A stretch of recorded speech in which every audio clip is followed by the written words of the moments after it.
Hi all, my name's Quinn. I'm 40 years old, and boy, oh boy, do I have a compelling story to tell you. It was supposed to be a joyful day, a family gathering to celebrate our wedding anniversary. To celebrate, Oliver, my husband, and I decided to invite some family members to our home. Oliver and I were meant to spend some time at a spa getting ready for the festivities, whilst our friends and family set up our home to look spectacular for the momentous occasion. It was a quaint and cute idea, but unfortunately, my mother in law didn't think so. You see, my relationship with my mother in law was quite sour. Despite my best efforts to live amicably and peacefully with her, she was determined to insult and disparage me. Our relationship was basically a battlefield, with Hannah always relentlessly attacking my character and my worth. Unfortunately, this day, although it was a special occasion, was no exception to Hannah's deviousness. Once Oliver and I were done being pampered at the spa, we were ready to take on the day and enjoy ourselves with some family members in our lovely home. Of course, I was apprehensive of Hannah's potential antics, but I was hopeful that things would be better, at least on my anniversary, right? Wrong. As Oliver and I walked into our home, I couldn't shake off this certain chill in the air. Something was definitely amiss. Instead of being greeted with warm smiles and hugs and confetti, it appeared as though the friends and family who were present had just welcomed some strange alien creatures into the home. They were giving us cold and weird stares. Moreover, with more inspection, it turned out that the weird stares were only pointed in my direction. And it also seemed that the person with the coldest and harshest stare was coming from none other than my lovely mother-in-law. Oh, guys, look, it's time for us to welcome the adorable couple. Hannah, is everything all right? You seem different today. Is something bothering you? What's going on, everybody? Is no one going to congratulate us on our anniversary? Oh, darling, I wish I could congratulate you, but I'm afraid that we can't do that. Why not? Because Quinn is a thief. Excuse me? You heard me. You're a thief. Mom, what's going on? First, she stole you away from me, and now she's stolen this house. What? I was completely gobsmacked. Just what on earth was she thinking? Mom, what are you saying right now? This is my home, Ollie, and as such, Quinn can't be here. What on earth is going on with you? Why would you say such an awful thing? I thought that we would be welcomed kindly to enjoy our anniversary as a community. But clearly I was wrong. I knew that your negative energy would ruin everything. Phew. Get over yourself, Quinn. You have no right to be upset. I'm the one who should be throwing more of a fit here. Mom, I'm not sure what's going on, but please let's talk about this someplace private. No, don't bother. I've already told the people here everything. I told them the whole truth, and they agree with me. They believe that this house is mine, just as you promised me, Ollie. What? I can explain all of this, Quinn, trust me. What is there to explain? This house is mine, and as such, I need to impose some rules here. Quinn, you are no longer welcome in my house. What? What is the meaning of this? You have two options. I'm giving you an ultimatum. You can either leave this house right, or get a divorce and give me back my son. It's up to you. I simply couldn't believe what I was hearing. How could she be so cruel? I turned to Oliver and gave him a bewildered look, but he just returned the same look of discombobulation my way. Listen, Mom, I want to try and salvage this day, all right? It's supposed to be a great celebration, and I don't want your craziness ruining things. Craziness? Well, I never. We've only got the photographers and caterers here for a short period.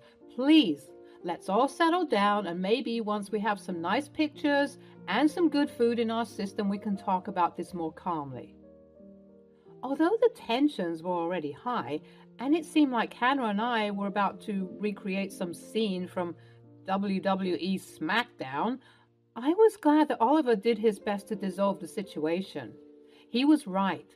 The people we paid for were expensive. And we couldn't afford to dilly-dally, especially with Hannah's stupid outburst. We went outside and we tried to enjoy the setting around us. It was beautiful. We had our wedding colors all around us to remind us of that very special day. The photographer tried to capture some beautiful moments of us playing games, eating, and communing with one another. But once the pictures were inspected, you could almost always see a scowling Hannah in the fore or background, dampening the mood with her apparent pettiness and hatefulness. As the evening unfolded, Hannah's true colors became more evident. The icy glances, the dismissive remarks. She had always been distant, but tonight, she took it to a whole new level. I couldn't understand what I had done to deserve such treatment, but I heeded my husband's words and tried to continue to have a decent time. The rest of the friends and family members who had joined us also seemed to let go of whatever angst and tension they had, and they were also enjoying the festivities. But yet again, it appeared as though Hannah wasn't interested at all. The celebration was slowly coming to an end, and the people we hired packed their things and left. It also goes without saying that the festivities were cut a bit short, considering the fiasco that happened at the beginning of the event. But I was glad that Oliver and I did our best to salvage any good parts out of it, and overall I had somewhat of a decent time, all things considered. But it was time to address the very big elephant in the room. I took the initiative and approached Hannah about what happened earlier. Hannah, I've been trying my best to build a relationship with you. I've reached out and invited you to spend time together, but it feels like you're pushing me away at every turn. What have I done to deserve this hostility? You really don't get it, do you? Let me spell it out for you. Quinn, my son bought this house for me, not for you. You were never meant to be a part of this family. As I stood there absorbing her hurtful words, my mind flashed back to all the instances where Hannah's animosity had seeped into our lives. The snide remarks, the undermining comments, she had always made it clear that she saw me as an outsider, an intruder in her son's life. And now that she was under the impression that this house belonged to her, she thought that she could do whatever she wanted. But there was one missing piece of this puzzle, and that was Oliver. Hannah kept on saying that Oliver got this house for her, so we obviously had to involve him in the equation. Hannah and I both beckoned to Oliver, who was chatting with some relatives. I assume he was doing a bit of damage control so that they wouldn't tell other relatives what they witnessed today. He jogged over to us, and that, my friends, was the beginning of a very shocking series of events unfolding. We need to talk about what happened today, Mom. That was not cool. What do you mean? You literally told me that this house is mine. I have zero recollection of me telling you that, Mom, and you know it. Oliver, that night you were drunk, but I'm sure you remember you said that this house is mine and that I could do whatever I wanted with it. Again, Mom, I don't know what you're talking about. Why would I give you this house? Gee, I don't know. Maybe because you love me? Of course I love you, Mom, but the way you tried to embarrass us this morning is not cool. On our anniversary, Hannah? Oh, don't you speak. Do you think you have a say in anything, especially on my property? I could call the police and get you kicked out for trespassing. I already told you before, it's either you get out or you get a divorce. Mom, why are you insisting on kicking her out? Even if it was your house, which it isn't. Why do you want her out of here so badly? Because she disgusts me. I mean, just look at her. I don't want her here. You don't want me here? Fine, let me pack my things. Babe, wait. No, I'm sick of waiting. You're also to blame for this, Oliver. I don't know what your mother is talking about, but it seems like you had a heavy hand to play in her acting so entitled like this. And what's worse, you've been complicit in the abuse I've received from her, and you've done nothing about it. What do you mean? What am I supposed to do? Cut her off. Get a restraining order. You think you can get rid of me so easily? You think that Oliver would do such a thing to his mother? You must have lost your mind. Go and pack your things as you said. Chop, chop. I began to walk away, furious with how my life turned out. I had a witch for a mother-in-law and an idiot for a husband. Perhaps this was a blessing in disguise because I seriously needed to leave once and for all. As I walked inside the house, the pain and embarrassment from years of harassment began to course through me, and my heart sank. That woman really did hate me, and I didn't even know why. I had poured my heart and soul into this marriage, trying to create a sense of unity and love. And now she gave me this stupid ultimatum? As someone who doesn't believe in divorce, it was very hard to even entertain that option, especially when leaving her house just seemed easier. I was sick and tired of all the noise. I had to leave, at least to keep whatever peace was left in this place.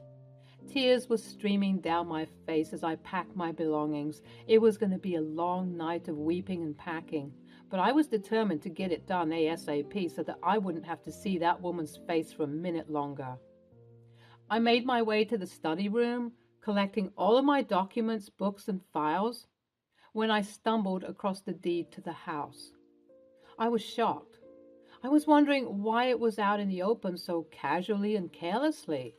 But thank God it was, because as I scanned the documents, I came across something very interesting. I stopped packing, decided that this was way too important, and I found Oliver and Hannah, who was still outside arguing about everything. I still don't know what you're talking about, Mom. I never gave this house to you. Yeah? Then why do the documents say otherwise? Which documents? These. From the distance, I could see Hannah searching her purse for something, but she was unable to find it. Are you looking for these? I held up the documents, making my presence known. She sent me a scowl, but I returned the gesture with extra ferocity, which took her aback. She was so used to my nice demeanor, but I was done playing the nice guy. It was time for me to claim what was rightfully mine. You see, I've gone through these documents, and there's nothing that entails that you are the owner of this house. In fact, it's only Oliver and I's names on the documents. What? That's impossible. Oliver told me. Whatever he told you clearly wasn't correct, because I have the real papers right here. Go on, look for yourself. Read it and weep. Hannah snatched the papers from me and scanned them viciously, scanning over and over again for a hint or a glimmer of her name somewhere. But alas, she was wrong. There was no mention of her anywhere. What? I don't feel so good. To my Oliver's and the remaining guests at the function's surprise, Hannah's eyes rolled to the back of her head, and she had lost her balance. She fainted. She hit the ground and was knocked out cold. We all gasped, and Oliver picked her up and put her inside the house. We did our best to fan her and keep her cool so that she could wake up, and after about a minute or so, she began to regain consciousness. What happened? Where am I? You passed out from the shock of realizing the truth. You did this to me. I didn't do anything to you. I just showed you the truth. Let me get you some water, and when I come back, we are settling this dispute once and for all. Oliver went to the kitchen while I said goodbye to our remaining guests after they ensured that Hannah was okay. We had a long night ahead of us, and we were determined to get to the bottom of everything. Okay, Mom, here you go. Now please tell us everything that you know. It was the night of the Christmas party that we had a couple of months ago. You were drunk. He wasn't drunk. He was completely wasted. He couldn't even remember his name. Okay, fine, whatever. He was wasted, and he told me that he loved me so much that he wanted us to be closer. Everyone says that when they're drunk, Mom. Yes, I know, but you were talking about giving me gifts. Okay, what gifts exactly? You were promising to give me trips to the Maldives, Morocco, and Fiji. You also said that you'd buy me a new air fryer, and you also said that you were gifting me this house. You mean to tell me that your antics today were all based on promises that were made when Oliver was absolutely sloshed? Are you insane? Those don't count. Oliver looked confused, like he was racking his brain for all the possible answers. And then he had a look of clarity. Mom, I'm beginning to remember that night now, and I remember saying that I'd give you gifts, yes. Ha! You see? I also remember saying I'd give you a house. Double ha! But I didn't say that I'd give you this house. What? I told you that I'd give you a house, not this house. And I made that very clear as well. I don't remember that. Well, let's jog your memory a bit then. I ran upstairs to access the security camera footage, and I brought it back down for Oliver to check out. He accessed the footage from the Christmas party, and lo and behold, there was the evidence. There was a very drunk Oliver holding on to his mother, promising her that he would buy her many things, including a house. Oliver's mother then said, "You said you'd get me a house. Will it be this house?" "No, not this house. Where would I and Quinn live?" "You can take the other house, darling. I want this house." "I'll get you a house, okay, a house. And I'll make sure I put my name on the deed for this house." "What?" "Oh, nothing, dear. I think you need to head to bed." We looked up from the iPad to see Hannah looking very sheepish, like a child who's been caught shoplifting. "So, what do you have to say for yourself, Hannah?" I can't. Wait. If you knew all along that this was your plan, then why were you so shocked that you fainted? Was that all part of your plan to garner sympathy and attention? You weren't even fast enough. How could you let your mother fall to the floor? Unbelievable. I've had enough of your antics, Mom. You've taken this way too far. You think that that's okay? To toy and manipulate people like that? Ollie, baby, don't baby me. You deliberately ruined our anniversary all because you want this house. Well, you're never gonna get it. What about the other house? You're not getting that either. In fact, you're not gonna get anything from me anymore. I'm removing you from my will.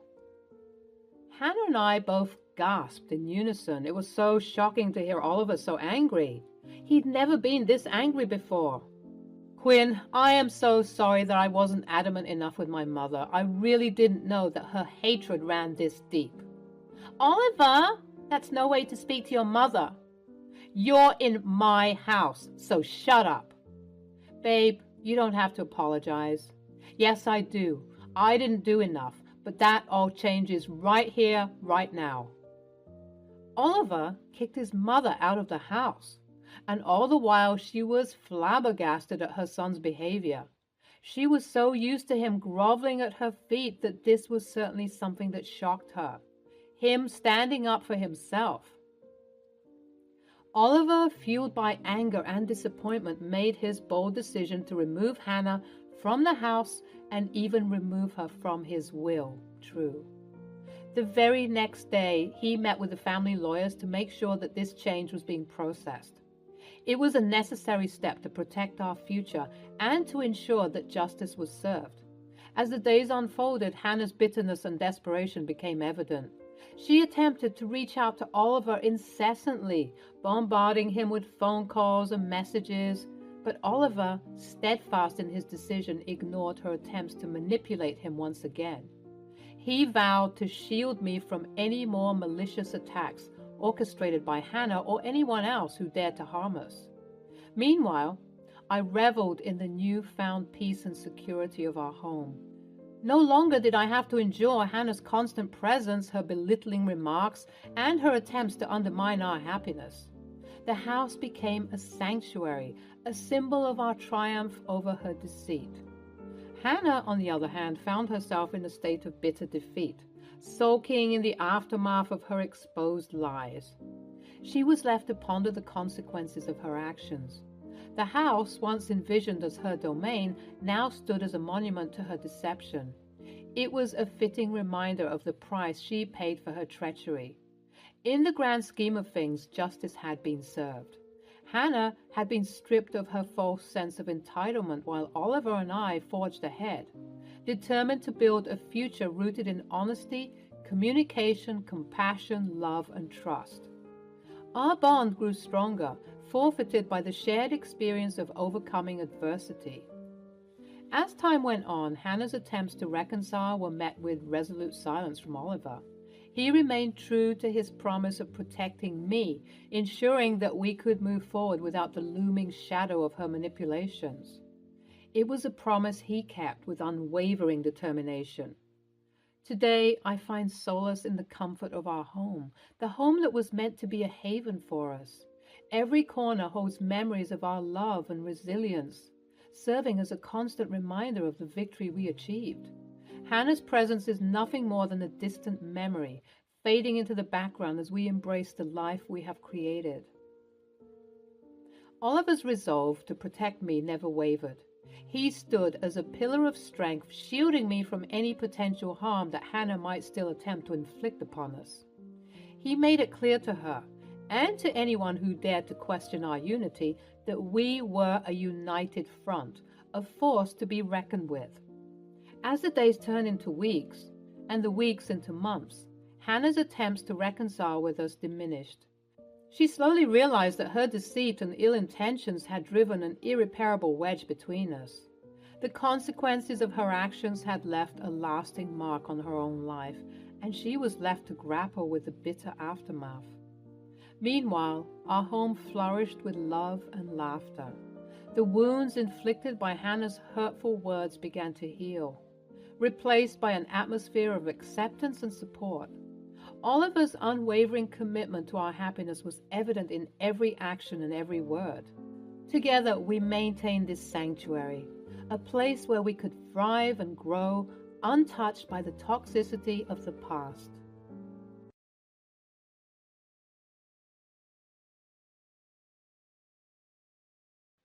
My name is Callahan, and I'm 56 years old.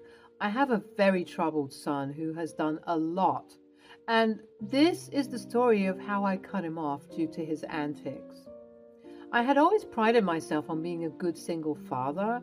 From the moment my son Merrick entered this world, I made a promise to myself that I would do everything in my power to provide for him and guide him toward a successful future.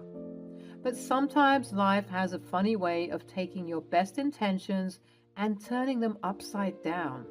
Any good parent who has a troublesome kid will tell you that the guilt and shame they carry for not doing a good enough job will eat them alive. And for a very long time, I too felt those emotions. I blamed myself for how my son turned out, even though I gave him everything. But at some point, as an adult and as a human being, you get tired of coddling people who constantly spit on you, even if they're your child. Merrick was always a handful. As he grew older, he became more and more rebellious, prioritizing partying, drugs, alcohol over anything else. I tried my best to steer him in the right direction. I gave him job opportunities, and I was able and willing to pay for his college tuition. I tried my best to instill in him the values of hard work and responsibility. Yet no matter what I did, it seemed as though he was determined to follow his destructive path. Eventually, I made the difficult decision to cut Merrick out financially. It was a tough love approach, hoping that he would hit rock bottom and realize the need to turn his life around.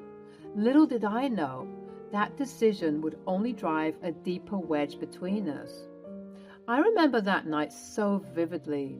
Merrick stood in the living room, his eyes filled with resentment and anger, and the tension in the air was palpable as we faced off against each other.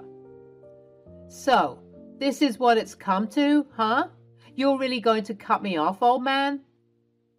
Merrick, I've given you so many chances, so many opportunities to turn your life around, but you keep wasting them over and over again. I'm done. You're an adult.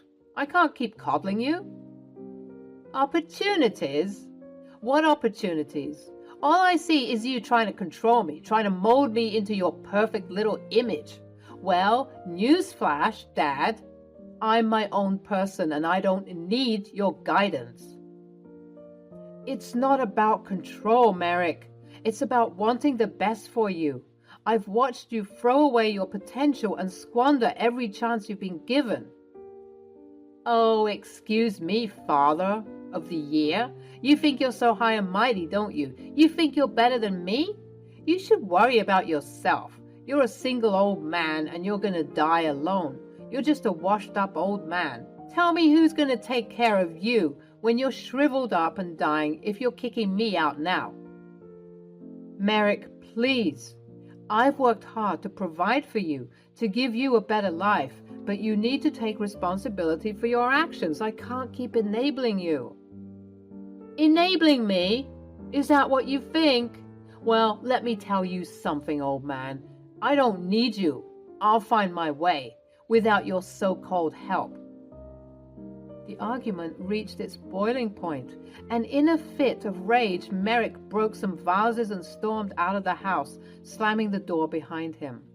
Left standing alone in the wake of the confrontation, I felt a profound sense of sadness and disappointment.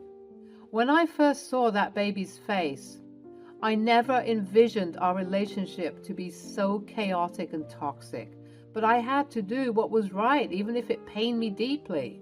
Months went by and Merrick's life spiraled further out of control.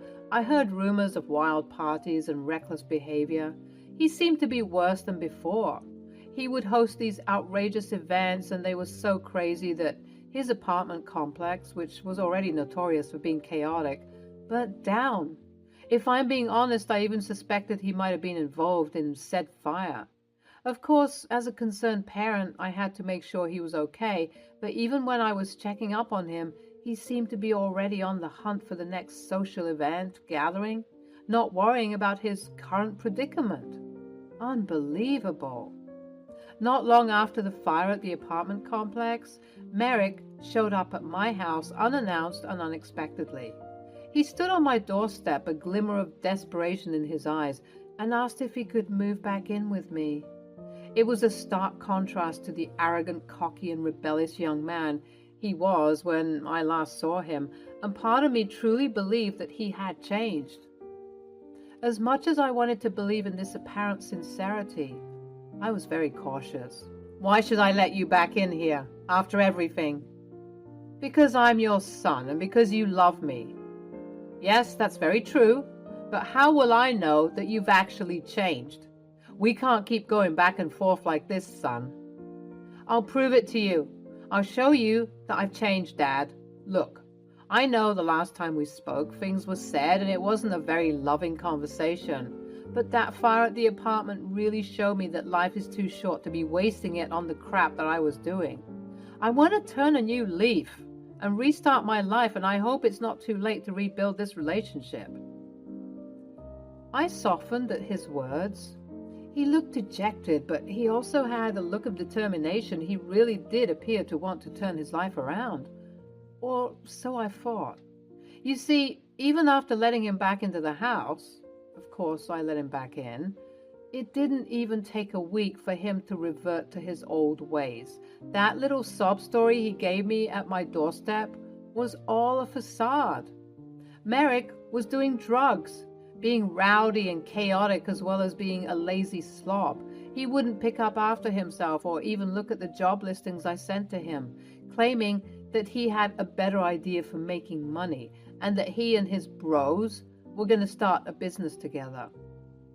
A week had gone by and tension simmered steadily in the air, leading to an argument that erupted between us.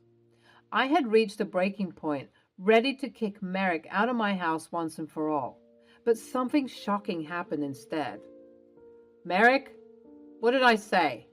Can you get off the video games for 1 second and listen to me? I told you that you need to do chores in this house if you're going to continue to stay here. It's been 3 days and the dishes are piling up. I told you to mow the lawn, and you still haven't got back to me about the job listings I gave you. Oh my God, do you ever stop? You're always nagging me. I told you that I'd handle all of that. Just chill. I can't do this anymore. You're bringing chaos into my home. It's time for you to leave and take responsibility for your own life now. Oh yeah? And where am I supposed to go? You think I have any other options? Merrick, this is your mess to clean up. I've tried to help you, but you keep repeating the same destructive patterns. It's time for you to grow up. Well, I can't leave, Dad. Why ever not, Merrick? Because I'm getting married. This news shook me to the core. For a second, time itself had stopped, and I even felt a bit lightheaded. Trying to get my bearings and overcome with rage, I asked, "What the hell did you just say to me?" "I'm getting married, Dad, and I need a place to stay. I can't have my girl living in a dopey old apartment or a trailer park. It needs to be a house." "Oh, and are you intending that she stays here?" "Well, yeah." "No." "What?" "You heard me. I said no. How long have you ever known this girl?" 2, maybe 3 months. "And you want to get married?" "I'm sorry, but it's off." "We can't cancel the wedding, Dad. It's happening in 2 days." "What? Have you lost your mind, boy?" "What do you mean? I'm in love with her." "Merrick, this is madness. You barely know this girl. Getting married is a serious commitment. Are you sure about this?" "I know what I'm doing, Dad. Everly is amazing, and we're meant to be together." "You're getting out of this house. And once you get your act together, I want to meet this girl that you're supposedly getting married to." "Well, I'm glad that you've said that because she's actually outside." "What?" "Yep, she's pulling up right now." I swear, with all of the crap that went on that day, I was about to get a heart attack. Merrick went to the front door and invited in his fiancée. "Okay, Everly, so this is the house. Welcome. I'd like to introduce you to..." "Who the hell is that?" As if I hadn't endured enough rudeness in my life, this spoiled brat wanted to come into my home and treat me this way. I was ready to catch a case. "Oh, I don't know who that is. Just ignore him." "Excuse me, Merrick?" "Must be the gardener." "But why is he wandering around in the house? Shouldn't he be outside or something?" You know what? You're right. Yo, gardener, get out of the house. And do your job now." "I know you're not talking to me that way, boy. I would smack you upside the head." "Ugh, how rude. You let the help speak to you this way, Mary?"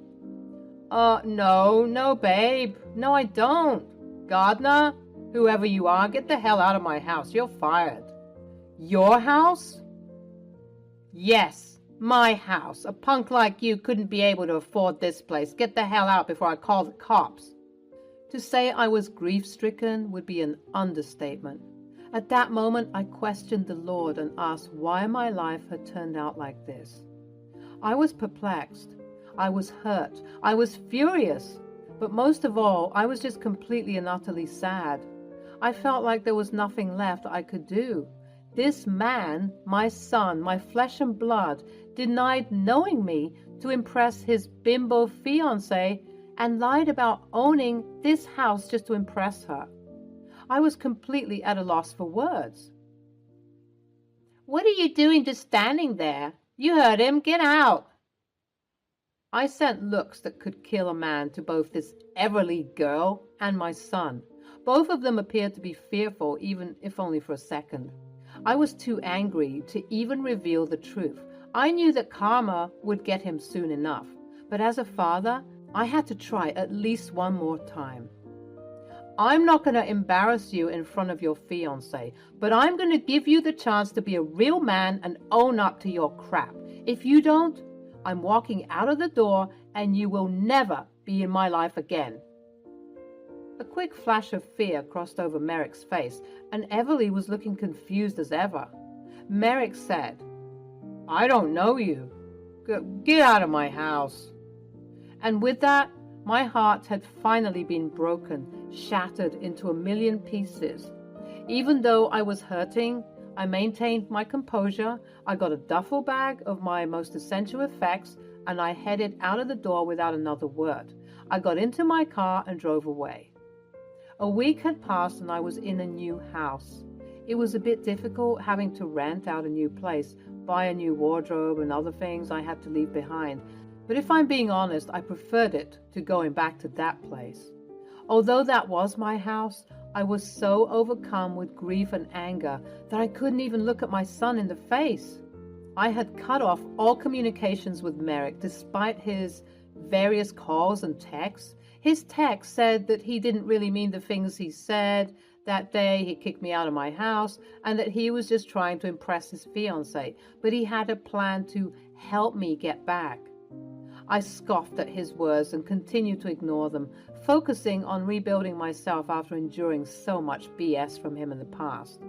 If he wanted to live that type of life, I wanted no part in that. You must be wondering about the wedding. Well, I didn't attend it. Merrick sent out the invitation, but again, I ignored it. I hated to admit it, but it was like he was dead to me. How could I go and support this guy after everything?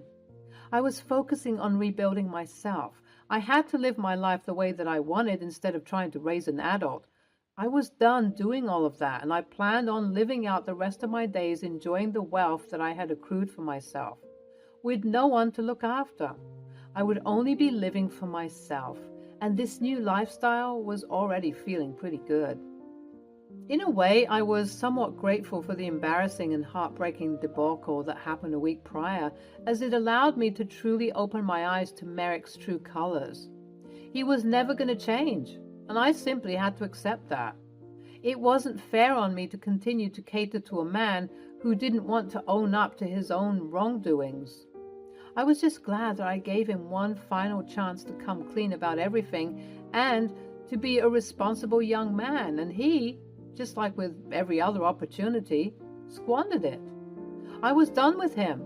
I know it sounds awful to say, but honestly, I didn't care. He had exhausted me, and I was determined to enjoy my life instead of worrying about him anymore.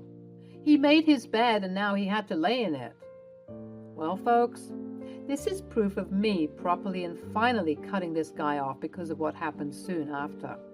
2 weeks had gone by and I was enjoying this newfound freedom. That was until the doorbell went off, and it was none other than Merrick at my front door.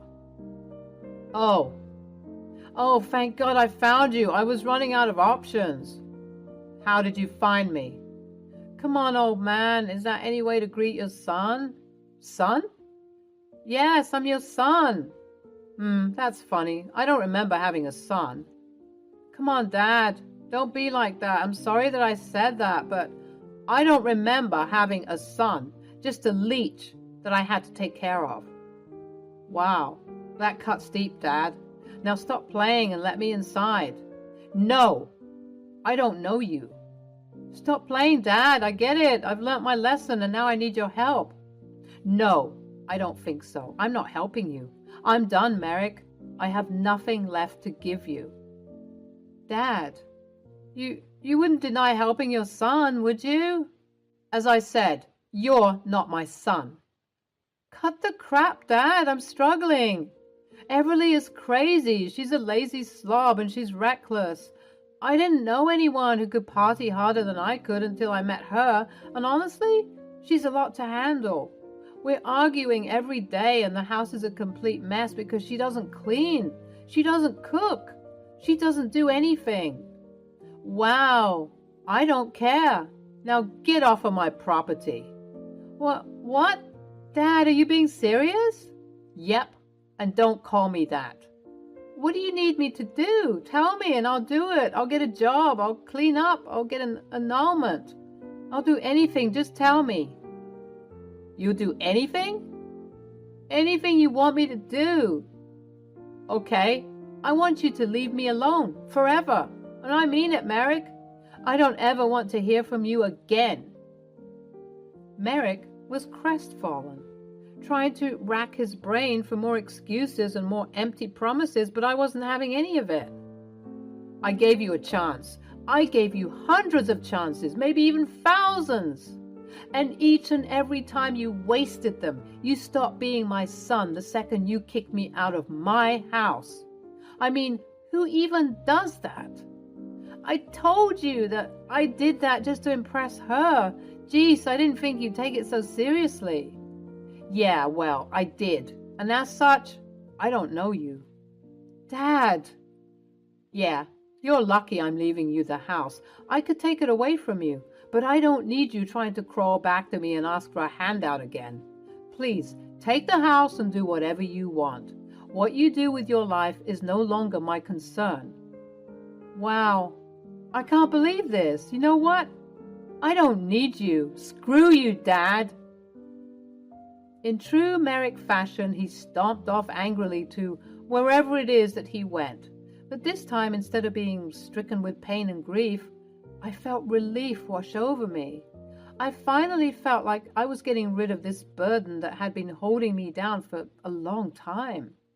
As I look back on the events that unfolded between Merrick and me, I couldn't help but feel a mix of relief and sadness. Cutting off my son was a decision I never thought I would have to make, but it was necessary for my well-being and sanity. After severing all ties with Merrick, I made a conscious effort to move on to bigger and better things in life. I decided to embark on a journey of self-discovery, exploring new places and indulging in experiences that I had long postponed. Traveling became my therapy, allowing me to heal from the wounds inflicted by the turbulent relationship with my son. As I ventured into the world, I embraced the freedom that came with cutting off Merrick. No longer burdened by his constant demands for financial assistance and guidance, I finally had the opportunity to enjoy the hard-earned money I had accumulated over the years. It was liberating to live a stress-free life, free from the chaos and unpredictability that had characterized our interactions. In the beginning, Merrick bombarded me with messages seeking advice on practical matters like taxes and bill payments, things that he never cared to learn despite my best efforts to teach him. It was clear that he had become reliant on me to handle all of his responsibilities. However, I realized that it was time for him to learn to navigate life on his own. I changed my phone number and severed all contact with him, ensuring that he couldn't contact me anymore, recognizing that my continuous involvement would only enable his reckless behavior. I know that people may judge me for cutting off my only child, but they don't understand the years of frustration, disappointment, and heartache that led me to make this decision. I did my best as a father, providing guidance and support even when it seemed futile. But there comes a point when one must prioritize their own well-being, and I had reached that point. As for Merrick, I do not know his current whereabouts or his well-being. Even though I have chosen to no longer be a part of his life, I truly wish him all the best, and I hope that he has found a path towards personal growth and maturity. Perhaps the absence of my constant presence in his life will force him to confront his demons and make positive changes. Deep down, I still carry a flicker of hope that he will find his way. In the end, I chose to focus on my journey and the joy that comes with living a stress-free life. I have learned to forgive myself for the choices I had to make and to embrace the newfound freedom that accompanies them. Life is too short to dwell on past regrets and to carry the weight of a strained relationship. I have moved on, and I am determined to make the most of the precious time I have left. So, as I continue to travel and relish in the joys that life has to offer, I raise a silent toast to Merrick, hoping that he too finds his path to happiness and fulfillment. My name is Mia. I'm 24 years old, and this is the story of how I dodged a bullet when I left my ex-husband, Reese. Who knows what would have happened to me if I stayed in that relationship a moment longer? I had always known that marrying Reese meant accepting his close relationship with his mother, Evelyn. However, I never could have imagined just how crazy that relationship would become, and how it would ultimately lead to the downfall of my marriage. From the very beginning, it was evident that Evelyn did not approve of me. She didn't really do much to hide her disdain either. She made it clear that I would never measure up to her expectations, and she constantly planted seeds of doubt and disapproval in Reese's mind. "Evelyn, please, can't we have a civil conversation? I understand that you're upset, but constantly berating me won't solve anything." "Civil conversation? Don't make me laugh, Mia. You think you can be a good wife to my son? Look at this mess you've made. I can't believe he married someone like you." The mess she was referring to was me spilling a cup of coffee because she had startled me after screaming at whatever was going on when she was watching one of her reality TV shows. She would always talk to me like this, finding every little reason to belittle and demean me. "It was a simple mistake, Evelyn. I apologize for it, and I've cleaned it up now. I never wanted to cause any harm or disappointment, so I'm really sorry." "Simple mistake? You've shown your true colors, Mia. You're careless and incapable of being the proper wife Reese deserves. I knew he should have listened to me and never married you in the first place." Evelyn had a vision for Reese's future, and it did not involve me. She made that clear. She wanted him to be with someone more suitable in her eyes, someone who fit her idea of a perfect wife for her son. She never missed an opportunity to remind me of my shortcomings and compare me to other women she deemed worthier. It was a constant battle to win her approval, but no matter what I did, it was never enough. Our conversations, instead of being filled with love and care as mother-in-law and daughter-in-law should, were always filled with anger and ugliness. "Evelyn, please, can't you see that I'm trying? I love Reese and I want to make this marriage work, but constantly tearing me down won't help anyone. We need support, understanding, and the chance to grow together." "Don't you dare try and act like you know what my son needs. I know what's best for my son, and it certainly isn't you. Reese, please stand up for us. We can't let your mother's opinions control our happiness any longer. We deserve a chance to build a life together free from constant judgment and criticism." But unfortunately, instead of being married to a real man, I was married to a sniveling mama's boy. I can't, Mia. I can't go against my mother. I'm sorry."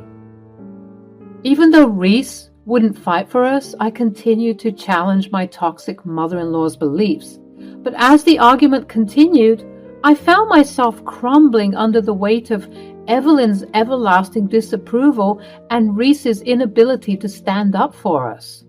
The tears flowed freely down my face and my heart shattered into a million pieces. It was at that moment that I realized I couldn't fight this battle alone. I couldn't force someone to love me or to choose me over the influence of their mother. I was tired. I had been enduring this treatment for a very long time, but at that moment, something within me changed. "One day I will physically force my son to sign those divorce papers. Do you hear me? You're useless and pathetic, and Evelyn, I'm tired of this constant battle. I can't keep fighting against you and your disapproval. Do whatever you want." "Oh, now you're giving up so easily? I always knew you couldn't handle being a part of this family. You're weak and spineless." "It's not about being weak, Evelyn. It's about realizing that I deserve better than this constant turmoil. If you truly believe that Reese would be better off without me, then maybe it's time we put an end to this. What are you saying? I'm saying that if you're so certain that my presence in his life is causing nothing but trouble, then let's get divorced. You've already ruined my marriage. I don't know what else to do. With a heavy heart, I made the painful decision to let go. I deserved someone who would love and cherish me without hesitation. Someone who would prioritize our relationship above all else. And as I walked away from that tumultuous scene, I vowed to find the strength within myself to rebuild my life and discover a love that would never be swayed by external forces, no matter how big they were. As time went on and I was gathering my affairs as the divorce from Reese was being finalized, I would be bullied and ridiculed by both Evelyn and Reese. It seemed as though Reese had fully embodied his mother's traits, as they would both partake in mercilessly ridiculing me as I was getting my boxes. I expected this behavior from Evelyn, but Reese was now doing it too. Now, I knew for sure that there was no turning back, and leaving this family was the best thing I could do for myself. Throughout the divorce proceedings, Reese and Evelyn would torment me. At that point, they were just looking for a punching bag. Their incessant attacks weren't hurting me as much anymore. Rather, they were just becoming annoying inconveniences that I would have to deal with for just a little bit longer until the divorce was officialized. And thank God it was done in such a short manner of time, because less than 6 months later, I was once again a free woman. Sticking true to her word, Evelyn found a new lady for Reese in no time. Being the nosy ex-wife I was, I found out that this new girl's name was Morgan, and she came from a very affluent family. Her family was well known in the community for hosting grand events and fundraisers for their charities. But anyone could see that their family was just as snobbish as the next ridiculously wealthy family. From checking out her social media, I could see that she was quite a strict lady, similar to Evelyn. I'm pretty sure that's why they got along. I'll admit, I was sad to find out that this was what my life came to. Call it bitterness or jealousy, I was upset that Reese had left me for this woman, and I constantly checked their social media to keep up with what was happening. It was somewhat masochistic, if you will, and soon enough my heart was completely shattered when I saw their wedding photos. As I scrolled through my social media feed, a bittersweet feeling washed over me. There it was, the wedding photos of Morgan and Reese, the man I once thought I would spend the rest of my life with. Seeing their radiant smiles on their faces, surrounded by family and friends, stirred up a mix of emotions within me. Jealousy crept in, I'll admit. It's hard not to feel a pang of envy when witnessing someone you love so deeply moving on and starting a new chapter with someone else, even if I was doing my best to heal and move on. Anyone who has gone through what I've gone through will tell you that healing isn't linear. It's a journey that has its ups and downs. The thought of Reese standing at the altar exchanging vows with another woman was indeed a bitter pill to swallow. But amidst the bitterness, there was a surprising sense of relief. As I clicked through the snapshots of their special day, it dawned on me that this wedding was the final confirmation I needed. Our relationship was truly over, and it was time for me to let go completely and move forward. I couldn't help but reflect on our tumultuous past, the battles fought and the sacrifices made. It became clear that our love had lost its way, overshadowed by the influence of Reese's mother and the toxicity it brought. I had fought so hard trying to salvage what was left of us, but all of that was for nothing. Eventually, a sense of liberation washed over me.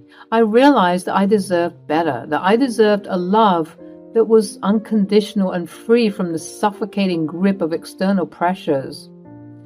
Watching Reese and Morgan exchange their vows served as a catalyst for my personal growth and the realization that it was time to close that chapter of my life. With a deep breath, I closed the social media app and made a silent promise to myself. I would heal, I would grow, and I would find a love that was authentic. The wedding may have stirred up bitter feelings, but it also fueled my determination to move on and discover my happiness, independent of Reese's choices. And so, as I set my sights on the future, I took a step forward, leaving behind the remnants of a broken love story. It was time for me to embrace new beginnings, rediscover myself, and create a life that was uniquely mine. Or so I thought. You see, even after everything, after being embarrassed by my horrible ex-mother-in-law and coming to terms with the fact that Reese has moved on, it appeared as though I couldn't escape the ghosts of my past. 3 months after the wedding between Reese and Morgan, my life had taken a remarkable turn. The wounds of the past were slowly healing, and I found myself emerging from the shadows of heartbreak and disappointment. Instead of dwelling on what could have been, I focused my energy on self-improvement and pursuing my passions. During this time, I discovered a newfound sense of resilience within me. I embarked on personal projects that had been put on hold for far too long. With a determined spirit, I reached out to various businesses, pitching collaborations and ideas that would not only improve my own life, but also benefit others in the process. As days turned into weeks and weeks into months, I could feel the weight of the past lifting off my shoulders. The bitter aftertaste of the wedding between Reese and Morgan no longer lingered in my thoughts. Instead, it served as a reminder of the closure I needed to fully embrace my journey. But just as I was setting into this newfound sense of independence, life had an unexpected twist in store for me. One evening, as I sat in the comfort of my own home, I heard a faint knock on my door. My heart skipped a beat as I hesitantly approached. I thought I had just heard something rustling in the wind, and I was not expecting to see anyone standing on the other side. But to my surprise and disbelief, it was none other than Reese, the man who had not once stood up for me and eventually resorted to acting like his mother when he believed he no longer needed me. His presence on my doorstep stirred a whirlwind of emotions within me. Confusion, curiosity, and obviously, caution. "Hey, Mia, it's been a while. Can we talk?" This was the last thing I needed. I was healing and moving on from everything. I knew that I'd have to see him eventually, what with us living in the same small city, but I didn't expect it to be so soon. I hesitated, but I eventually said, "Sure, Reese, come on in. What brings you here after all this time?" "I've been doing a lot of thinking lately, Mia. I realize now how much I've hurt you, and I want to apologize." I was taken aback. What business would this married man have coming to his ex's house just to apologize? It's a bit late for apologies, don't you think? I was blind, Mia. I let my mother's influence cloud my judgment, and I made a huge mistake. I never should have let you go.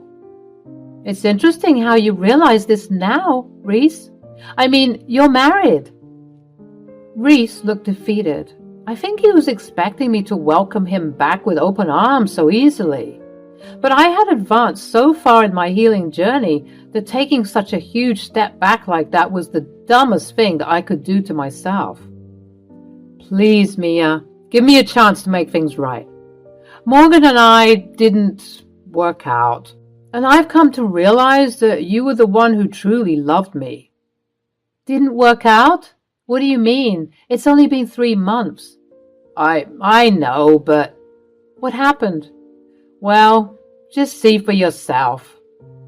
Reese pulled out his phone to reveal what appeared to be a video that he secretly recorded of Morgan and Evelyn talking. You don't understand, Morgan. No, I think I understand perfectly. You've wasted my time. You said that marrying your son would be easy. He was supposed to help me look good in front of important people. And he will. He just needs to learn. You wanted someone dumb and complacent, right? Yes, I did, but I didn't think that he would be this dumb. I know he's an idiot, but please just hear me out. He can change. He can be whoever you want him to be. He can sit still and look pretty. He can hold your arm and make you look good for all of your galas and charity events. He can be a complacent husband. Trust me. How do you think I can get him to do anything I want? You just gotta be extra tough on him and he'll fold like paper. Yeah, I remember you told me all those things, but he's just so useless. He doesn't even know about politics or fine art. How am I meant to brag to my friends about him?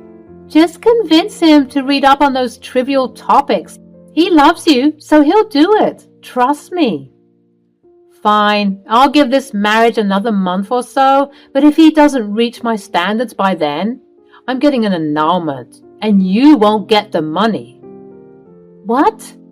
But we had a deal. Yes, well, if you're unable to hold up your end of the bargain, then I won't be able to hold up mine. But I need that money. I want to be living it up too. Then let's hope that your son is teachable. The video ended, and I recoiled in disgust as I heard those awful words about Reese. Woof, that was hard to hear. What did they say when you confronted them with this? I didn't.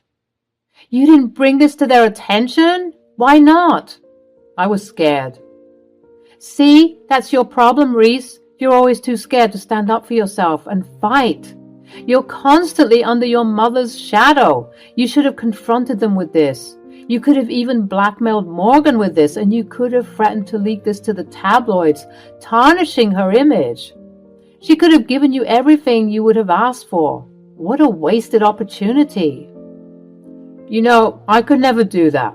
Mom would kill me. Look, I get that not everyone can fight for themselves. It can be hard. But there's still time. No, there isn't. This video was taken a month ago, and today, well, what?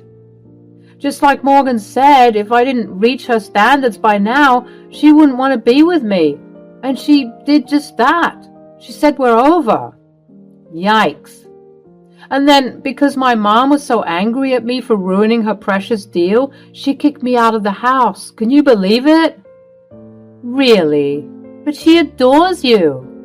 Yeah, well, she adores money more, apparently. My mom was upset because Morgan promised her a lot of money if I could just be the pretty arm piece for my rich, intelligent, and extravagant wife.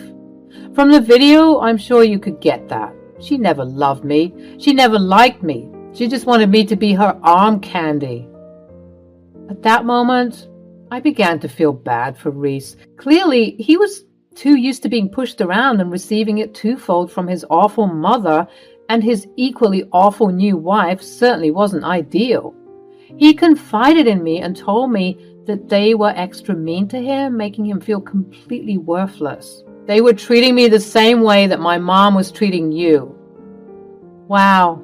So now that you've experienced what it feels like, you're on my doorstep crying. How typical. Oh, come on, Mia. Why can't you be kind after everything I've done for you? Everything you've done for me? What exactly have you done for me? Other than doing everything that your mom told you to do. Well, exactly. You never fought for me. When your mom was berating me, making me cry and feel useless, you would sit there and do nothing.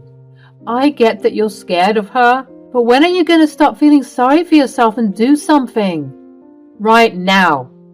Oh yeah? Then go back home and demand that you stay in the house. Well, you see, the thing is, just like I thought, you have no backbone. I hate to say it, Reese, but you really need to step up. I'm not saying that you have to attack your mom the same way she does to you. All I'm saying is you have to decide for yourself what you want from this life. Do you want to continue to be used and manipulated? Or do you want to stand on your own 2 feet? So what you're saying is you're not going to help me. Wow, Mia, I didn't think you'd be this cruel. I see your mother's manipulative tactics didn't fall too far from the tree. Reese, I can't help you. I'm doing so good for myself, and the moment the divorce was finalized, you no longer became my responsibility. Reese began to shout and rage about how I was never a good wife and that I was to blame for his spinelessness. I sighed and told him to get out, and this seemed to scare him, so he decided to whine about how his life wasn't fair and that I should take pity on him. He switched back and forth from being sad, mopey, and begging to be harsh and cruel. It was like I was back in that horrible space again, and I simply couldn't have it. Reese, it's too late. You made your choice when you walked away from our marriage and chose someone else. I can't just forget the pain and heartache you put me through. And even now, you sit in my house and continue to insult me? You need to leave before I call the police. Mia, I've learned my lesson the hard way. I've realized how much I've lost. And I don't want to lose you completely. Can't we start over? Starting over means acknowledging the past, Reese. It means taking responsibility for your actions and understanding the consequences. I've grown stronger without you, and I won't compromise my happiness for the sake of nostalgia. But I didn't do anything. It was all my mother's fault. Don't you see that? But you're an adult. You've been an adult ever since you turned 18, and the choices you made, whether they were active or passive, are still your choices. You still don't get it, Reese, and that's okay. We're on two different paths, and I can't stop my journey to join you on your destructive path. Reese left begrudgingly, and as he was going, I felt good. I felt like I had passed a test of sorts. I was definitely a stronger person, and I was so grateful for doing what was right for myself. Reese and Morgan got divorced shortly afterward. Their breakup is just as public and extra as their wedding, and it appeared as though Reese was truly kicked out of the house because he was making it clear through the tabloids that his mother was mistreating him. But instead of receiving support from the public, people were laughing at him for still living with his mother. In the end, I think both Reese and Evelyn got what they deserved. Evelyn was forced to wallow in her shortcomings, and Reese was a sojourner, trying desperately to cling onto anyone so that he could be codependent on them. It was a shame to witness, but a blessing to be able to witness it from afar and from the comfort of my new and beautiful life. Hello guys, I'm Ashley, an unfortunate girl with an evil twin. This story is about how I schooled my twin brother Mark. After reading my story, you will be convinced that he deserved the treatment he got. I had the misfortune to be born with a twin. When I was younger, people always told me how cool it was to have a twin brother. Well, turns out they were wrong. I would soon realize that my bond with my twin will be negligible. In fact, we actually hated each other. Yes, since there were two of us, my brother took it upon himself to be the golden child. My parents often forgot that they had two very smart children. Instead, they paid more attention to my brother. That's because he was constantly finding ways to one-up me. Mark always managed to destroy every treasured possession I had. When my parents confronted him, he used to shift the blame to me. He never liked the fact that I was better at my studies. Mark even made me fail my projects by hiding my work behind school. I actually have countless stories of how Mark had harassed me throughout the years. My parents had the boys will be boys mentality and never scolded him. I was expected to just deal with his tantrums. One day, Mark walked in and said, "You know, you try too hard. Just accept the fact that I'm better than you." "That's all in your head, Mark. Stop trying to compete with me. I know you don't like me, but there is no reason to bully me like this." "You are the one who competes with me. You are so pretentious. I hate it. Mom and Dad only tolerate you because you are good at studies. Don't worry, I can mess that up for you as well. What have I ever done to you?" Can't you just leave me alone? You should never have been born. You are pathetic and a waste of space. It should have been me. And since you ruined my chance to be a single child, I will ruin your life.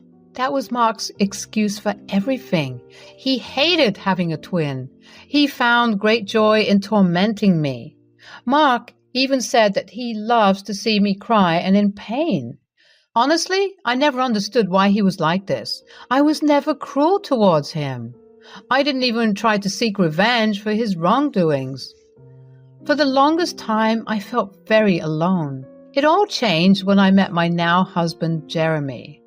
He was an amazing guy with a lot of siblings. Jeremy had seen Mark bullying me in school. He was the only one who decided to stand up to Mark and tell him to leave me alone. It was because of Jeremy that my school life improved drastically. Naturally, Mark disliked him from the very beginning. He always said, "Hey sis, you out with your loser boyfriend again? Don't call him that. He is 100 times better than you as a person." Look, since you are so stupid, let me clear things up. He is too much of a loser to get girls, so he settled for you. I won't be surprised if he's using you. Be prepared to be dumped. Not everyone is a nasty playboy like you, Mark. Just because you can't find a decent girl to date doesn't mean you have to look down on people. I have all the girls I need. I'm actually popular in school, unlike you. It was true that Mark was popular in school. That's what made him bully me even more. It was also the reason why no one saved me before. They didn't want to upset Mark and instead drew their entertainment from my torment. My teachers even called my parents about the issue. They just dismissed it as harmless sibling rivalry. Mark never liked the fact that I was in a relationship. When I introduced Jeremy to my parents, they praised me for being in a serious relationship. Mark took that to heart. Within a week, he was dating Jeannie, a girl from our school. She was the exact opposite of Mark and a good person. Suffice it to say, my parents immediately started fawning over her. I didn't mind since I was used to this treatment. I was just sad Ginny got entangled in my brother's evil schemes. I thought Mark would improve after being in a relationship, but he never did. He got even worse. He managed to damage my prom dress a day before our prom. I confronted him and said, "How dare you destroy my dress? I bought it with my hard-earned money. Don't deny it because you cut it up with scissors." Who cares if your dress is ruined? I loved cutting it up. It was fun, actually. Apparently, it was a stupid dress, and you don't need to go to prom. My presence there will be enough. How could you do this to me? I didn't do anything. I don't want Mom and Dad to fawn over you. I had enough with Mom taking you dress shopping. You don't deserve the attention. You should thank me for ruining your dress. It was a waste on you anyway. Mark was successful in ruining my prom. Since I didn't have a dress, I couldn't go to prom. I cried the entire day. My parents just told me to get over it. They were happy that at least one of their kids went to prom. I was utterly heartbroken. They didn't even make him pay me back for the dress. I knew asking for the money would land me in trouble, so I kept my mouth shut. Mark pulled a similar stunt at our graduation. He shut me in the house and left me with my papers. I was going to get an award for being the top performer. Mark gated that. He locked me up in my room when I was in the shower. When I called my parents, Mark picked up. He said, "Why are you calling, Ashley?" "I am locked in the house, Mark. You need to tell Dad so that he can come get me. I will miss graduation if he doesn't hurry." "Well, Dad is busy. The ceremony will start in a while. Looks like our star performer will miss her award. So sad."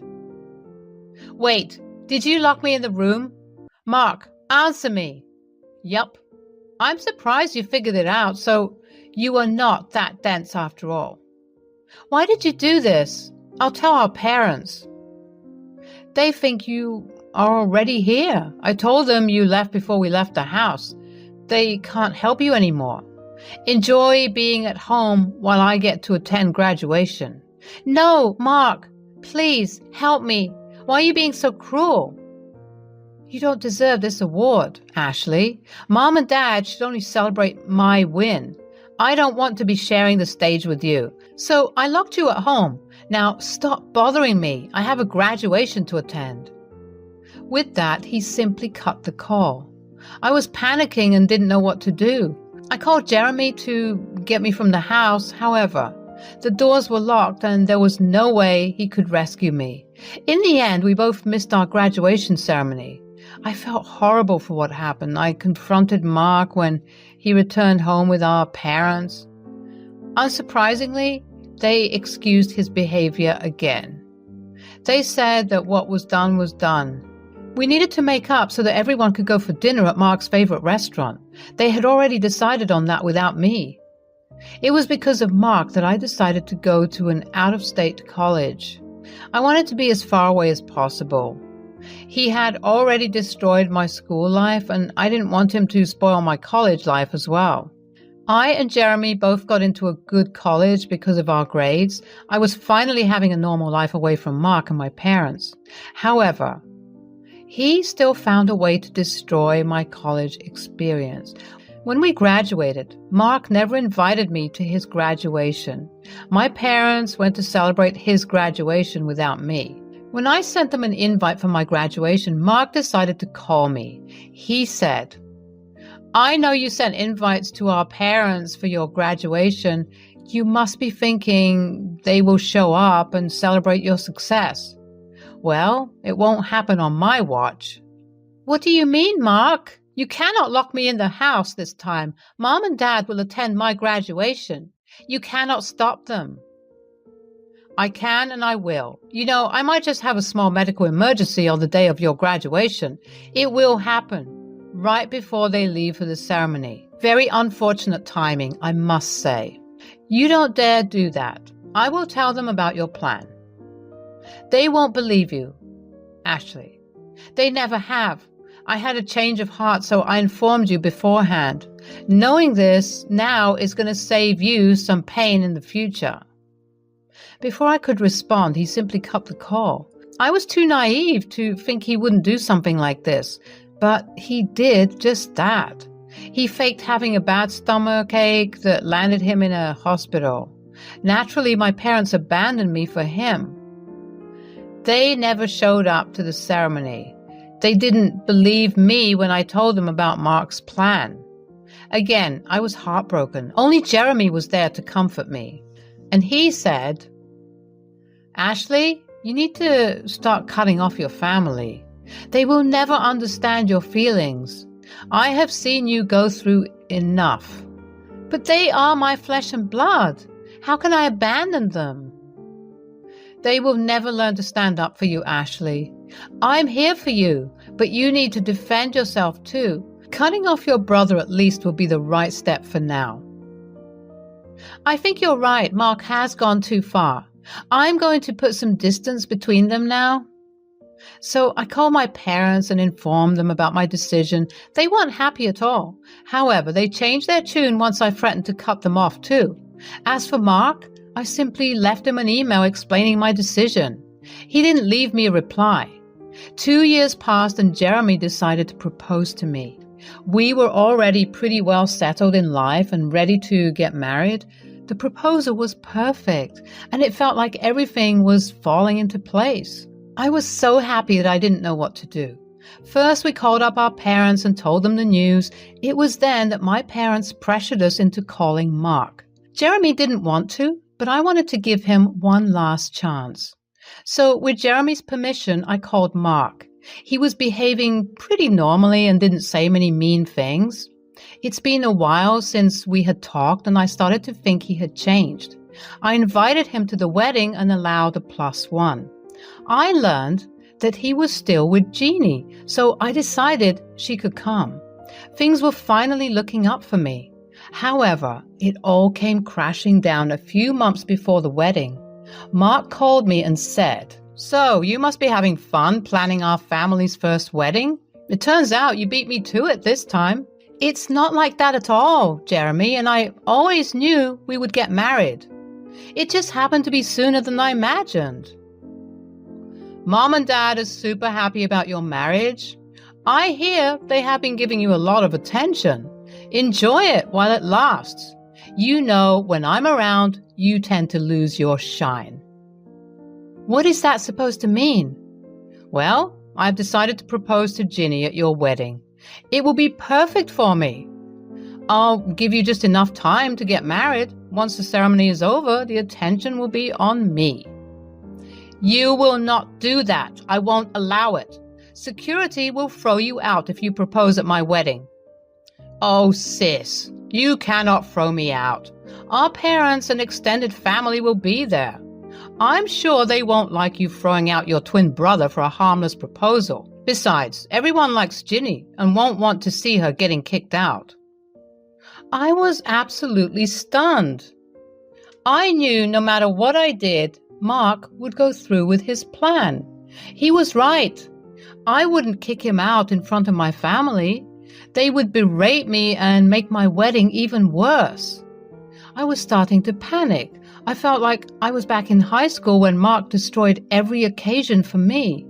When I told Jeremy what happened, he was pissed as well. He immediately told me to uninvite Mark. However, I wasn't sure I wanted to handle the backlash from my family. When I was at the end of my wits, I stumbled upon some interesting information. One of my friends from the office, Rachel, knew my brother very well. I never talked about Mark, so very few of my office friends knew I had a brother. They only knew when I was venting to them a month before my wedding. When Rachel finds out about Mark, she said, "Oh my God, Ashley, I didn't know you're related to Mark." Yeah, as you can see, I don't like to talk about him. It brings back bad memories. How do you know him, Rachel? I don't know how to say this, Ashley. Mark and I were together for some time. It was before I discovered that he was with someone else. Wait, you have been with my brother? Don't tell me you're pregnant with his child. You are right about that one. Mark is the deadbeat baby daddy I was talking about. He cheated on Ginny. Oh my God, she is actually a nice girl. Did you inform him about your pregnancy? I did, Ashley. That's when he decided to dump and block me for good. Hell, that's when he told me about his girlfriend. Before that, he said he wasn't with anyone. He has always been like this. Mark only uses people to his advantage. I'm not very surprised. He has become so shallow. I regret being with him. I hate him right now. I just wish he was present for his child. Don't worry, Rachel. I will make Mark take responsibility for the child, but you will have to help me a little. I will do anything to help you. It's about time you teach Mark a good lesson. I told Rachel my elaborate plan for Mark. She was thrilled to be a participant in this. In fact, she was even more invested in revenge than me. I was ready to stand up for myself, finally. Mark was going to pay for mistakes. And it will happen at my wedding. I found a way to not only spoil his proposal, but also reveal his true colors. After going home, I told Jeremy my plan. He was immediately on board. No one else knew anything till the wedding. My wedding ceremony was perfect. During this time, I was too busy to notice anyone else. Rachel wasn't present at the ceremony, so Mark didn't suspect anything. However, the show was just about to begin. He had no idea what was going to hit him. When we walked into the reception hall, that's when the real show started. As soon as we were seated, my brother snatched the microphone and proposed to Ginny. She looked uncomfortable, but was also pretty happy. However, before she could say yes, Rachel walked into the hall, and she said, "Hey, Mark, remember me? I see you have moved fast. Ginny, I don't think you know me, but I'm Rachel. There is something I need to tell you and everyone else here." "Rachel, why the hell are you here? Who invited you?" "I did, Mark. She's my friend, you know. Why is this making you so nervous? I'm confused. Mark has never talked about you, Rachel. What's going on? Why would he? You see, he was cheating on you with me. I never knew he had a girlfriend. No, she's lying. That's not what happened. She's just making baseless accusations. You think I'm making baseless accusations? I am pregnant with your child, Mark. You will still deny our relationship? I don't want to be with you, but you need to take responsibility for your child. What? Mark, is this true? Did you freaking cheat on me again? I told you I will leave you this time. No, she's lying. Ashley has set her up to defame me and ruin my proposal. They're all scheming against me. Don't listen to them. Ashley may have invited me here, but I am not lying about this at all.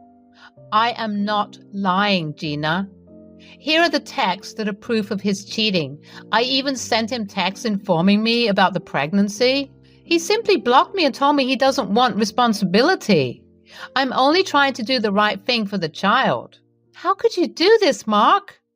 I thought you would never cheat on me again. You are such a vile and cruel man. I will never marry you. Consider us done. I expect you to leave my house by this month. No, listen to me. Please, Ginny, it was a mistake. Gina just stormed out with tears in her eyes.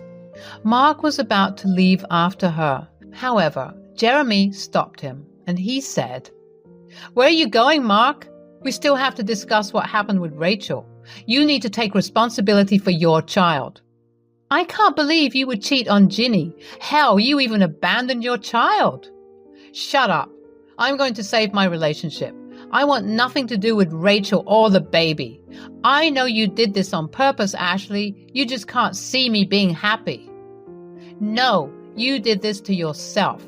It's time you finally face the consequences of your actions. A lot of my family members joined me in berating Mark. He actually found himself cornered at my wedding. He became the center of attention for all the wrong reasons. With one mistake, he turned the entire family against him. Even Mom and Dad were pressuring him to do the right thing. They were not pleased that Mark had an affair and then abandoned his child. Mark somehow managed to escape the reception. It was only after he promised to take responsibility for the child. From what I heard from my parents, Ginny broke up with him and kicked him out. Mark was dependent on Ginny and had no place to go. My parents and the rest of the family didn't want to take him in either. Everyone was disgusted with his behavior. Rachel was able to get a lawyer and contact Mark legally. She was ready to take DNA for the baby and prove that Mark was the father. It was evident that Rachel won't leave without child support in place. Mark did call my parents to complain, but they told him off for being such an irresponsible person. He is currently staying with a friend who has given him a month to move out. As for me, I just got my revenge in the best way possible. My parents apologized to me for their past behavior and are slowly making amends. Me and Jeremy are expecting a baby. We have also established a good relationship with Rachel so the two cousins can grow up together. I was able to find a new friend and it almost feels like I have a new sister. I must say that out of this shit show, I did get closer to Rachel, who is much better than my brother. My relationship with my mother-in-law, Ellie, was far from idyllic. We clashed on almost everything, and her disapproval of my chosen career as a writer was a constant source of tension. She never missed an opportunity to criticize my job, belittling it as if it weren't a real profession. Ellie, with her traditional mindset and old-fashioned values, couldn't fathom why I didn't pursue a more practical path. In her eyes, success was measured by a stable corporate job with a fancy title and a six-figure salary. But for me, writing was my passion, my escape, and my way of expressing myself to the world. Despite Ellie's constant jabs and snide remarks, I found solace in the unwavering support of my loving husband, Kylan. He believed in my talent and encouraged me to pursue my dreams.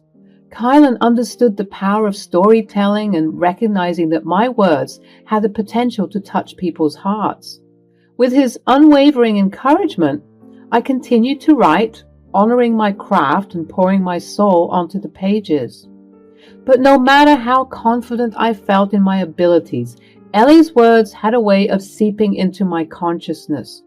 Her disapproval created self-doubt, planting seeds of insecurity within me. I questioned my talent, wondering if maybe I should have chosen a different path, one that would earn her approval.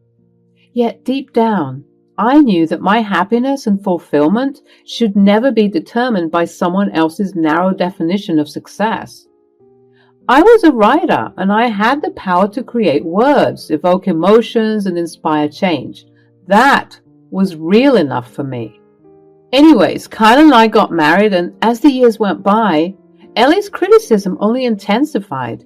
She couldn't resist the opportunity to demean my profession. During family gatherings or casual conversations, her disdain for my work became a constant backdrop to our interactions, poisoning the air with negativity. So, Zara, how's your writing career going? Any new bestsellers yet? Well, I'm still working on it. It takes time to build a readership and establish myself as an author.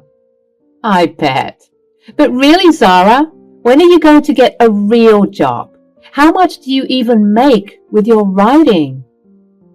Well, it's not a huge income, to be honest. Writing can be a tough industry, especially in the beginning. I figured as much. I mean, who can make a living out of scribbling words on a page? It's not like you work for some famous company or anything. It was Kylan's uncle's birthday. We were surrounded by friends and family, and I could tell that Ellie was trying to disparage and discredit me in front of all these people.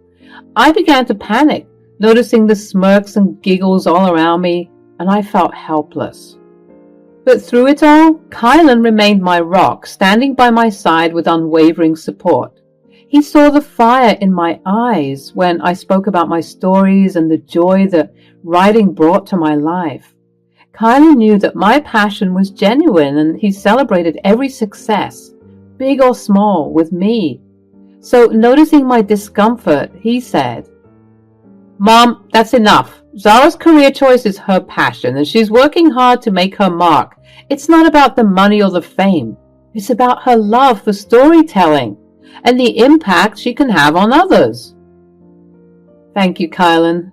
Writing may not bring in a fortune right now, but it brings me fulfillment and happiness, and that's worth more than any paycheck. Well, I suppose if you're content with being a struggling artist, then who am I to argue? At that moment, I realized that defending my passion and standing up for myself was essential. Ellie's negativity couldn't dampen my spirit or diminish the significance of my writing. With Kylan's unwavering support and my own determination, I knew I could overcome any obstacles and prove that my chosen path was not only valid, but worthy of admiration. Despite the toxicity of our relationship, I held on to the hope that Ellie would one day see the value in what I did. I longed for her acceptance, for her to understand that my job was more than just a hobby. It was a part of who I was, an integral piece of my identity. That was until the day she tried to sabotage my career. I was at home as I normally was, working on my books, when Ellie texted me and told me that she was outside. I was, of course, surprised at her impromptu visit. We'd never really hang out, just the two of us, as I'm sure you can imagine, due to her disdain for my career and my stubbornness, as she liked to call it. Nonetheless, I obviously invited her inside, telling her that I had to get some work done, but she was more than welcome to stay.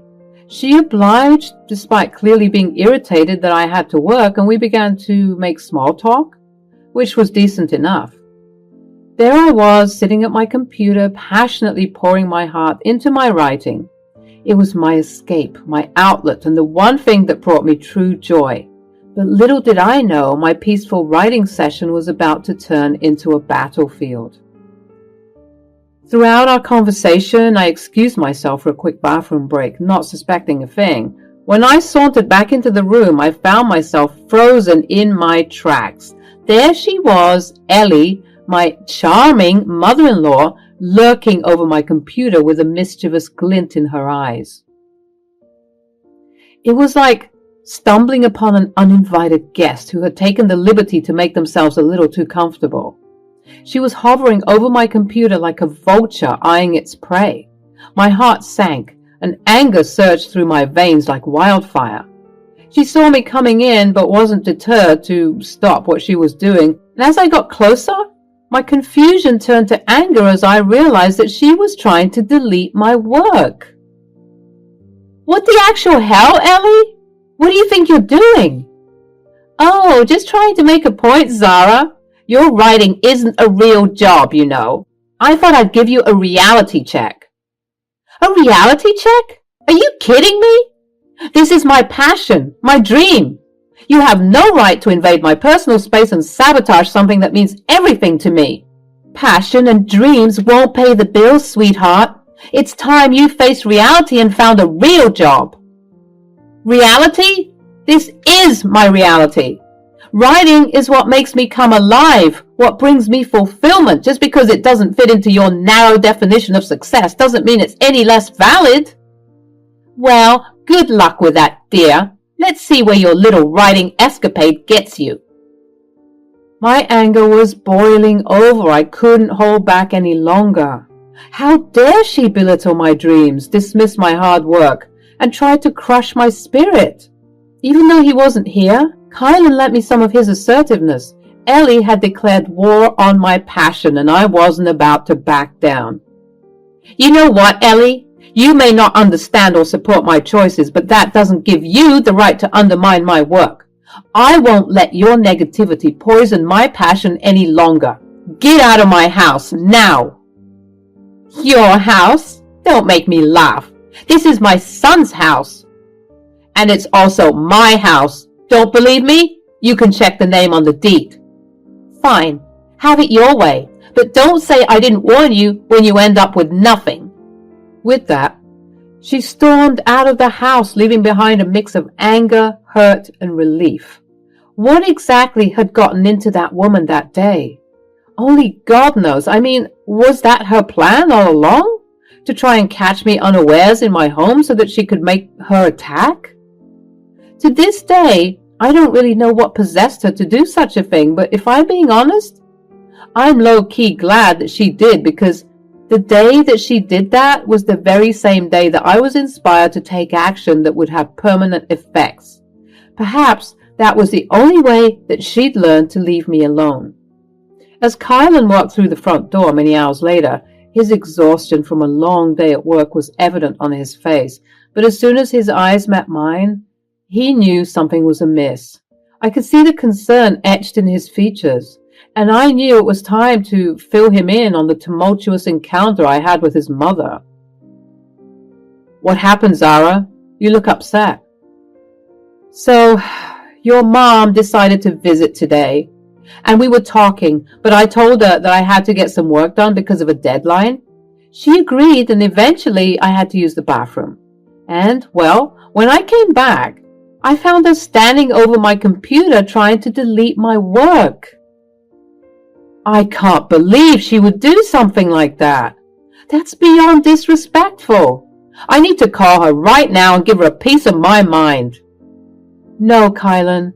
Calling her in the heat of the moment won't solve anything. I have a different idea. What do you mean? What's your plan? Instead of giving her the satisfaction of our reactions, let's show her that her actions won't break us. What do you mean, babe? Let's focus on proving her wrong. I'm going to hit her where it hurts the most. She keeps talking about my writing career like she's obsessed. So let me write a book about her. Kylan was surprisingly okay with the idea. Despite Ellie being his mother, he was on board for teaching her a lesson. That's why he was my rock. He distributed justice to everyone who deserved it, regardless of his relation to them. And at that moment, as we held each other, I knew that together we would face the challenges ahead, not only with resilience, but with a renewed determination to pursue my passion and prove Ellie wrong. The very next morning, I sat at my desk, fueled by a newfound determination and a burning desire to tell my story. The idea had sparked in my mind like a flame that couldn't be extinguished. I was going to write a book about my mother-in-law, Ellie. As I poured my anger and frustrations onto the pages, a floodgate of emotions burst open.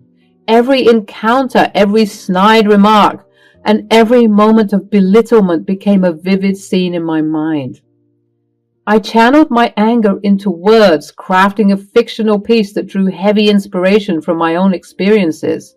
This would be my catharsis, my way of reclaiming my power. I titled the piece, "The Evil Narcissist That Nobody Likes." It felt fitting, capturing the essence of the woman who had caused me so much pain. The story delved into the toxic dynamics of a mother-in-law and daughter-in-law relationship, exploring themes of manipulation, control, and the struggle for self-identity. It was a story that needed to be told, not just for me, but for others who had suffered under similar circumstances. The days turned into endless nights of writing. Ideas flowed through me like a torrential downpour, filling the pages with raw emotions and gripping narratives. Each sentence, each chapter was a small victory against the power Ellie held over my life. It was my way of reclaiming my voice, of exposing the toxicity that had festered in the shadows for far too long. After months of working and with trembling hands, I finally held the first rough draft of my book. The weight of its significance settled upon me, a mix of pride and vulnerability. This was my story, and I was ready to share it with the world. With newfound courage, I began pitching my book to various publishers, determined to find the right platform to amplify my voice. Rejections and setbacks came, as they often do in the competitive world of publishing, but I refused to let them deter me.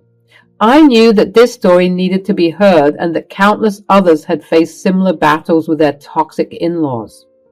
The spark of resilience within me burned brighter with each rejection, pushing me forward. And then, one day, a glimmer of hope emerged.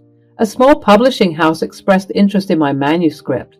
They saw the raw power of the narrative, the authenticity that emanated from every page. Negotiations ensued, and a deal was struck. My book would see the light of day. The journey wasn't over yet. There were revisions to be made and edits to be perfected, but with every revision I felt a sense of liberation, as if each word erased a piece of the pain I had carried for so long. The process was grueling, but the result would be worth it. As I neared the final stages of publication, a sense of empowerment washed over me. I had transformed my pain into art, and my frustrations into a story that would resonate with others. No longer would I be silenced by Ellie's toxic influence. I would reclaim my narrative, pun intended, and in doing so, inspire others to find their voices. I smiled as I held the printed copy of my book in my hands. It was a tangible representation of my resilience, a symbol of the strength I had found within myself. "How are you feeling, champ?" "Honestly, I'm a bit nervous." "Everything that you worked for is for this moment. You did it, and I'm so proud of you." "It's quite odd that you'd think that, considering the way that I tore your mother a new one in my book." "The book is hilarious and it's great, and honestly, she deserves to be knocked down a couple of pegs. And besides, it's not like you used real names, so technically speaking, she shouldn't assume it's about her." "If the shoe fits, right?" I took a deep breath, ready to share my story with the world. Ellie's reign of toxicity may have shaped my past, but it would no longer define my future. With each word, each page, I would rise above her influence, carving my path and finding solace in the power of my voice. As my book hit the shelves, it ignited a firestorm of attention. The response was overwhelming, surpassing even my wildest dreams. The Evil Narcissist That Nobody Likes became a huge success and a bestseller, capturing the hearts and minds of readers across the country. Within the first week alone, thousands of copies flew off the shelves, and the numbers continued to climb as the months went by. With the growing success of my book came a flurry of media appearances. I found myself sitting across talk show hosts, engaging in thought-provoking discussions about the toxic dynamics of mother-in-law relationships. Podcasts invited me to share my journey, my words resonating with listeners who had endured their battles with difficult family members. The world was finally listening, and I felt empowered by the platform I had been given. Yet, amidst the whirlwind of publicity, I couldn't help but notice Ellie's absence. She had become noticeably inactive on social media, and her presence within the family group chat had dwindled. I wondered if she had read my book and if the words I had written had penetrated the wall she had built around herself. Kylan, ever supportive and loyal, informed me that his mother had indeed read the book. However, she remained radio silent, offering no response or acknowledgement of the pain I had laid bare on those pages. It left me questioning whether my words had reached her, whether my vulnerability had touched a chord within her hardened heart. Months passed, and the success of my book continued to soar. The media frenzy intensified, propelling me into the spotlight as the voice for those who had suffered in silence. It was during this time that Ellie finally decided to reach out and call. "Zara, I can't believe you would write such lies about me in your book. How could you make me out to be some sort of monster?" "Ellie, I never mentioned any real names in my book. It's a work of fiction that draws inspiration from various experiences. There are no direct references to you or anyone else. It's a reflection of the broader dynamics that exist in many mother-in-law relationships." "Well, it sure feels like you are targeting me specifically. I can't believe you would stoop so low." "Maybe the reason why you feel targeted is because you know you're guilty." What? How dare you accuse me of... Save it, Ellie. You're a snake and you know it. You're just mad because my book helped you realize that. Our relationship has been strained for a long time, and this was my way of processing and expressing my emotions. It was never meant to attack or defame you personally, but you know how the saying goes, if the shoe fits, then wear it. You've always been dramatic and exaggerated things. I just thought you would have shown some respect for your family and kept our private matters private. Respect goes both ways, Ellie. It's been incredibly hurtful that you haven't even congratulated me on the success I've achieved with the book. But I can't say I'm surprised, since it's triggering you so much. I'm not triggered. Instead of acknowledging the years of pain and frustration I endured, you're focused on feeling attacked. Well, even if what you said was true, you're rich and successful now. You needn't worry about that useless career anymore, and furthermore, you could spare some money for your dear old mother-in-law. You're unbelievable. Your first reaction to my success is to ask for money? I didn't mean it like that, Zara. I just thought maybe you could help me out since you're doing so well. Well, as I recall it, you were so hateful of this same career that has brought me so much success. Didn't you call it a waste of time? A hobby? Not a real job? Well, I didn't mean it like that, Zara, and you know that I like to joke around. You're a pathetic excuse for a woman, and I'm glad that I wrote this book so that the people who can connect the dots will know just how awful you truly are. Ellie tried to reach out on multiple occasions after our phone call. She even tried to get Kylan to ease my temper, but we weren't having any more of her toxic behavior. I was no longer held captive by Ellie's toxic grip. My book not only resonated with readers, but also sparked a transformation within me. I had found my voice, reclaimed my power, and forged a path toward healing and growth. And so, as the chapters of my life unfolded, I realized that my book had become more than a tale of pain and adversity. It had become a catalyst for change, a testament to the power of resilience and the importance of speaking one's truth. Through my writing, I not only liberated myself, but also sparked a dialogue that resonated with countless others. I smiled, knowing that the journey was far from over. With each passing day, I would continue to grow, write, and inspire. The past would always be a part of me, but it would no longer define me. I had found my voice and I was ready to embrace the future, guided by the light of my own truth. And so I continued to write, with my head held high, ready to face whatever challenges came my way.